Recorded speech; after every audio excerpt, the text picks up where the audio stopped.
Salud, amigas y amigos de la Iguana Televisión. Bueno, esta ha sido una semana muy intensa en materia política, en materia internacional, en materia económica, pero los venezolanos y las venezolanas siempre tenemos un tiempito para hablar de béisbol.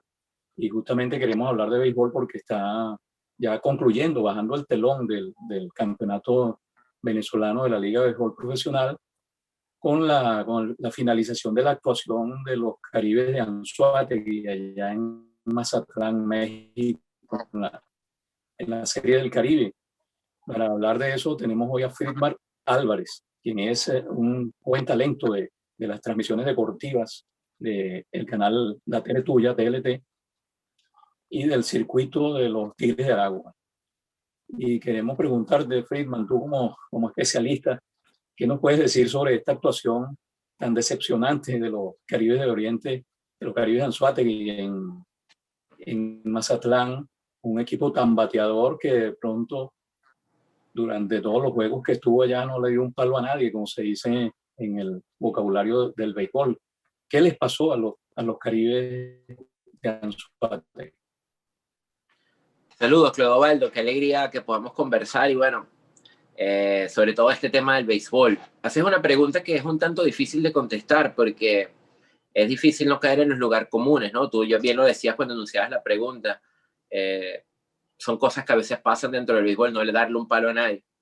Yo diría que ahí se juntaron varios aspectos, ¿no? El primero, sin duda, era la calidad del evento, un evento donde eran campeones los equipos en los cuales tú ibas a enfrentar, reforzados.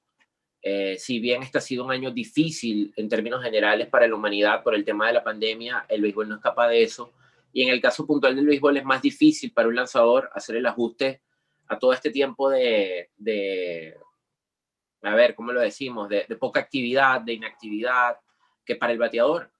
De hecho, venimos de una temporada en Venezuela con el peor picheo colectivo de la historia, así, una efectividad colectiva que rondaba los 5. Y obviamente Caribe llegó con una jerarquía importante de sus bateadores, pero no olvidemos contra quién estaban jugando, no olvidemos también que no es el mismo estilo de picheo, si bien el béisbol es uno solo, hay muchos elementos que influyen. Yo diría también que el tema ritmo, Caribe terminó muy temprano, la final con la barrida, el proceso de recuperación fue intenso, pero quizás se bajaron las cargas en cuanto a la preparación.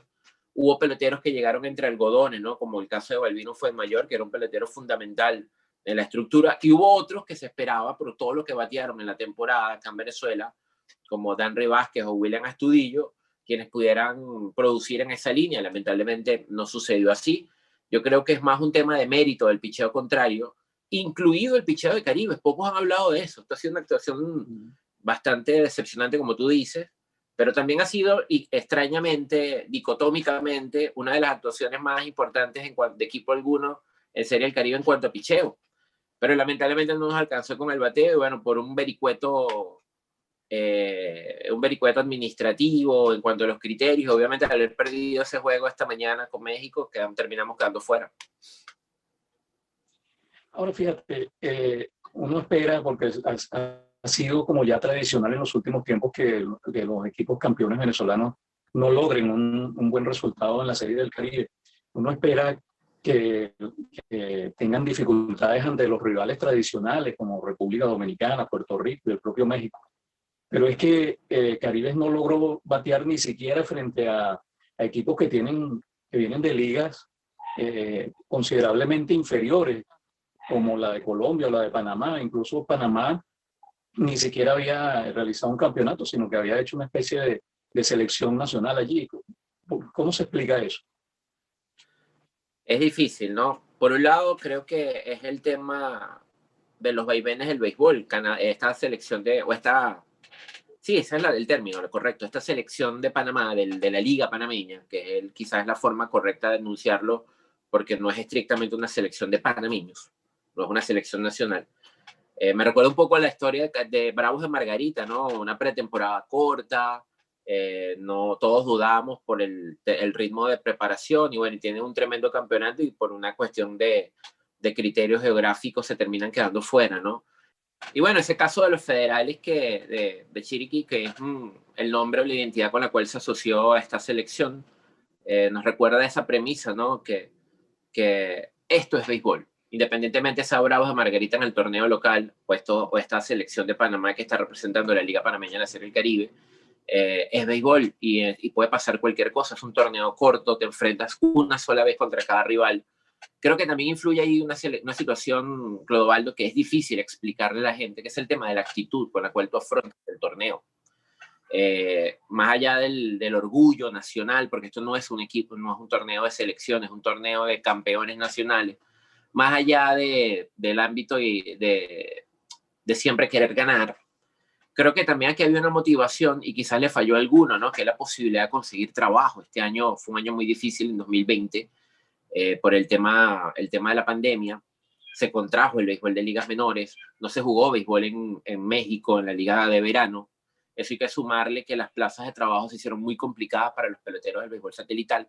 Y siempre la Serie del Caribe ha fungido como una suerte de mercado, ¿no? De vitrina para muchos peloteros. Los campos de entrenamiento están muy cerca. Y creo que también falló esa motivación, ¿no? Quizás fue más, vi algunas actuaciones que de repente era más importante sobre lanzar o hacer swing grande sin tener una situación de juego que lo justificara porque había un scout viéndote, ¿no? No estoy diciendo que ese sea el principal condicionante, pero creo que aquí se demuestra una vez más algo que adolece el béisbol venezolano y el deporte venezolano en términos generales, que es la conducción psicológica, ¿no? Yo siempre he pensado que los equipos, como tienen un coach de picheo, un coach de bateo, un coach para correr las bases, un coach de banca, necesitan también alguien que dirija las estrategias desde el punto de vista psicológico. Bravos de Margarita fue un equipo un tanto, por así decirlo, pionero hace unos años cuando tuvo un psicólogo con resultados muy buenos, un psicólogo deportivo, y creo que ese es uno de los males del béisbol venezolano y el deporte venezolano, en fin. A veces nos cuesta entender que es necesario manejar las emociones y la actitud mental de ciertas circunstancias, y la Serie del Caribe es perfecto para explicar eso, Clodovaldo. Muchas veces vamos allá con otras intenciones que son no necesariamente competir. Ahora, haciendo un balance general del campeonato, ¿no? El campeonato venezolano, que se jugó en las extremas dificultades de la pandemia, como tú lo señalabas, y adicionalmente con otras dificultades muy propias de Venezuela, como es el caso pues, del bloqueo, de las medidas coercitivas unilaterales, el problema de la gasolina, en fin, toda una serie de situaciones. ¿Qué balance haces tú de que se haya podido realizar, a pesar de todo eso, el campeonato 2020-2021? Me viene a la mente cada vez que pienso en eso, Clodovaldo, el monólogo de Terrence Mann en Campo de Sueños, ¿no? El personaje que interpretó James Earl Jones, que no aparece en el libro, por cierto, que él decía palabras más, palabras menos. La sociedad se ha devorado a sí mismo una y otra vez. Nos hemos borrado de la faz de la tierra, pero siempre que es que nos reinventamos, y está el béisbol. El béisbol es más que un disparador de nuestra identidad, de nuestros valores como pueblo, en el caso de los venezolanos. También es una industria, y eso no es poca cosa, que da trabajo directo e indirecto a mucha gente. Y si estamos en un contexto de reactivación económica en medio de esta situación tan hostil y tan difícil, ¿por qué no apostar por el béisbol? ¿Por qué no apostar por ese elemento? Entonces yo en mi balance es positivo. Sí, no voy a mentirles, no fue quizás el calendario, el torneo más vistoso en términos de nivel, no lo fue. Sí, hay una realidad que no es solo el tema coronavirus que ha venido afectando el béisbol venezolano en los últimos años, y se vio en este y sobre todo en el torneo anterior.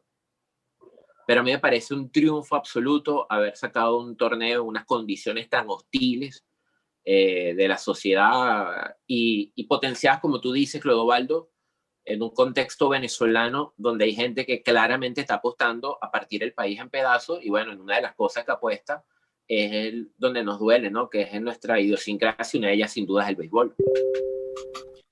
Ya para finalizar, Friedman, quisiera que me hablaras acerca de un rumor que está circulando por allí, por lo menos yo lo leí en la cuenta Twitter del periodista Carlos Bautista Romero, conocido como el Chigüire. Él dice que hay rumores acerca de un posible cambio de ubicación de franquicias, ¿no? Que pudieran los equipos moverse de algún sitio, ¿no? Y esto tiene que ver con lo que dijo el gobernador de Miranda, Héctor Rodríguez, de que podría haber un equipo para el estado Miranda. ¿De qué estamos hablando? ¿Están involucrados en eso los Bravos de Margarita? Bueno, primero aclaremos eso, es un rumor. Normalmente Carlos Bautista está muy bien informado, pero hasta ahora eso es un rumor, hay una realidad. Bravos de Margarita como franquicia no se ha podido consolidar en Nueva Esparta. Muy rara vez no ha dado números rojos. Es difícil hablar de expansión cuando tú no tienes consolidada una de tus 8 franquicias, ¿no? Entonces, por eso es que uno pone en contexto las piezas de este rompecabezas y uno entiende que tiene más sentido la mudanza de un equipo que la expansión, ¿no? Que crear 2 franquicias más. Que a nivel beisbolístico lo necesitamos, pero no estoy muy seguro si es el mejor momento a nivel logístico. Es un rumor, como también es un rumor también que más que un rumor es una posibilidad real, la venta de uno o más equipos. Hay una situación también, no olvidemos que, para que la gente que está viendo entienda, la Liga Venezolana de Béisbol Profesional es como un edificio. Tiene 8 pisos, 8 apartamentos y cada apartamento es un dueño. Y se reúnen en el condominio, que sería la liga como tal. Recuerden que en ese edificio hay 2 miembros, 2 vecinos que están vetados por los FAC, que son Magallanes y los Tigres de Aragua. Y bueno, parte de las soluciones implican o revisar una solución macro, que sería la revisión por parte de la nueva administración del gobierno de los Estados Unidos de su política coercitiva sobre el Estado venezolano y sobre las instituciones venezolanas, que no es necesariamente del Estado, como el caso de la Liga Venezolana de Béisbol Profesional, o un cambio estructural en las organizaciones, ¿no? Magallanes tiene un porcentaje que le pertenece a la gobernación, Aragua tiene un porcentaje mucho más amplio en sus acciones, la gobernación de Aragua es dueña de 2 de las 3 partes del equipo, y eso también podría suceder en un futuro, ¿no? No sé qué tan lejos, qué tan cercano, pero es una de las soluciones. En lo personal, si me preguntaras, yo te diría que yo apuntaría a lo que fuera mejor para el equipo, entendiendo que se va a sentar un precedente muy, muy triste y muy peligroso si tú cedes a las presiones extra béisbol, extra organización, motivado por un chantaje político. Entonces yo preferiría esperar y veo más probable todos esos 3 rumores, es decir, el cambio de sede, el cambio de dueños de equipo y el cambio de estructura en Aragua y Magallanes, veo la más probable de las 3, el cambio de sede de Bravos de Margarita. Okay. Bueno, yo como caraquista desearía la del cambio de dueño de los Leones del Caracas, ¿no? Que se ha comentado que existe la posibilidad de que Bo Abreu y algunos otros peloteros lo compren. Bueno, eso es una posibilidad, ¿no? Eso se estaba hablando no de este año, se está hablando antes, como mucha gente sabe. Los Leones del Caracas como organización ya no pertenecen al grupo Cisneros, pertenece a un particular que es Ricardo Cisneros, eso hay que aclarárselo a la gente. Los Leones del Caracas tienen una política un poquito más, digámoslo, más precisa con el tema de los recursos. Y bueno, esa política de repente no ha dado pie con bola con los resultados deportivos, ¿no? Y sobre todo se creó una imagen, una idea de que el Caracas era un equipo, una organización que iba por todas, ¿no? En el mercado, con sus propios proyectos.